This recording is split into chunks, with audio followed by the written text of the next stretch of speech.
A very good morning, dear students. Today in civics, we will do question answer of lesson number 3. Why do we need a parliament? So let's start.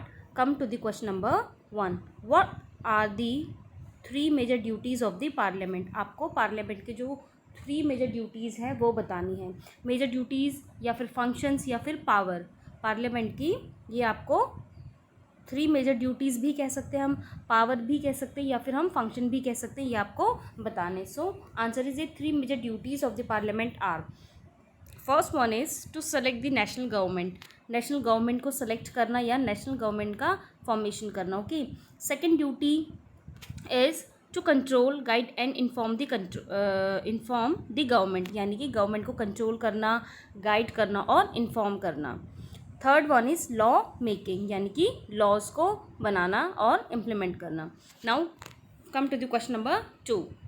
Y do you think our national movement supported the idea that all adults have a right to vote. यानी कि आप क्यों ऐसा सोचते हैं कि जो हमारे नेशनल मूवमेंट थे उन्होंने सपोर्ट किया था किसके आइडिया को, कि सभी जितने भी अडल्ट्स हैं कंट्री में उनके पास राइट टू वोट होना चाहिए. ये जो आइडिया था राइट टू वोट का, इस आइडिया को नेशनल मूवमेंट ने क्यों सपोर्ट किया था? So answer is the national movement fought for independence from British and they did not agree with the decision taken by them. यानी कि जो नेशनलिस्ट मूवमेंट था उन्होंने फाइट की थी ब्रिटिशर्स से, किसके लिए? इंडिपेंडेंस के लिए. ठीक है. और वो जो नेशनलिस्ट मूवमेंट थे वो क्या थे?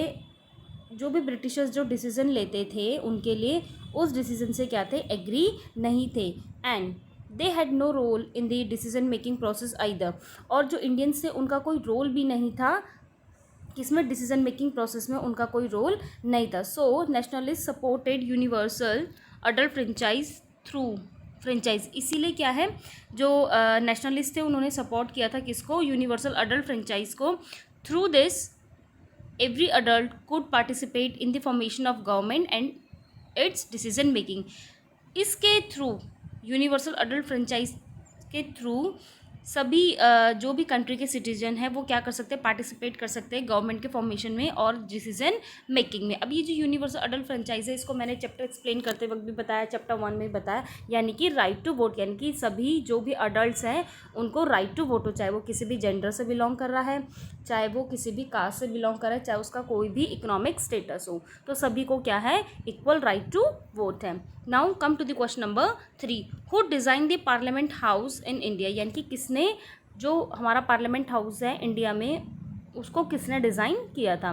So answer is the parliament house in India was design by the British architect Herbert baker. यानी कि जो पार्लियामेंट हाउस था उसको एक ब्रिटिश आर्किटेक्ट ने डिज़ाइन किया था जिनका नेम था Herbert baker.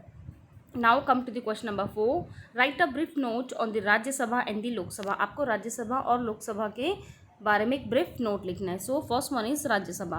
The Rajya Sabha is the upper house of the parliament. यानी कि जो राज्यसभा है it is known as the upper house of the parliament. Okay. In the parliament there are 233 elected members and 12 members nominated by the president. अब parliament में total जो members हैं राज्यसभा के वो होते हैं टोटल इन जनरल 245, लेकिन इसमें 233 क्या होते हैं?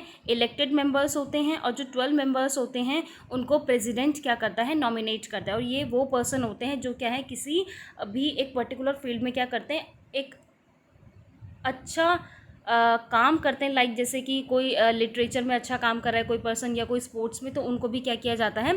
प्रेसिडेंट के थ्रू क्या किया जाता है? नॉमिनेट किया जाता है. The member of the Rajya Sabha are elected by the elected members of the legislative assemblies of various state.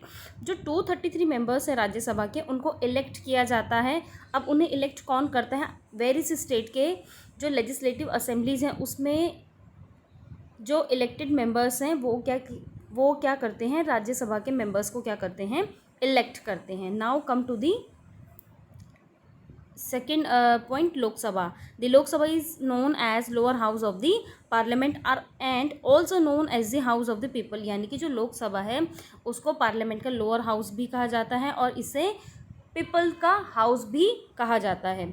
There are 543 members who are elected from the Lok Sabha election. जो कि क्या है? इसमें क्या है?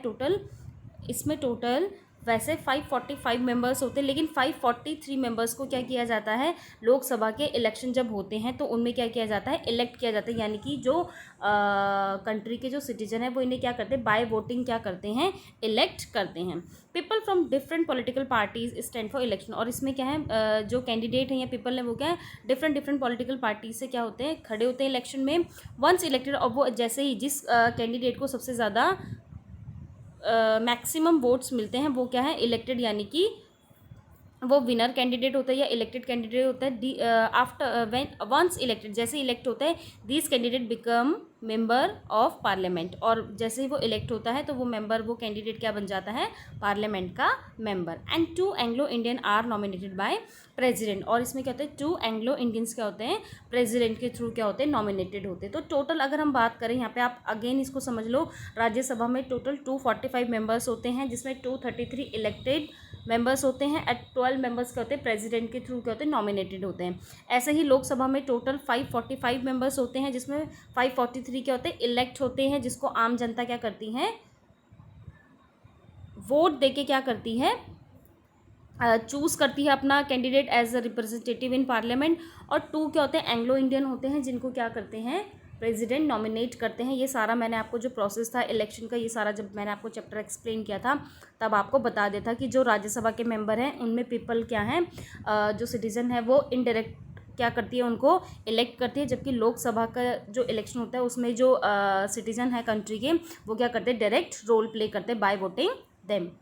सो student, do this work with neat and clean handwriting in your FAIRS civics notebook.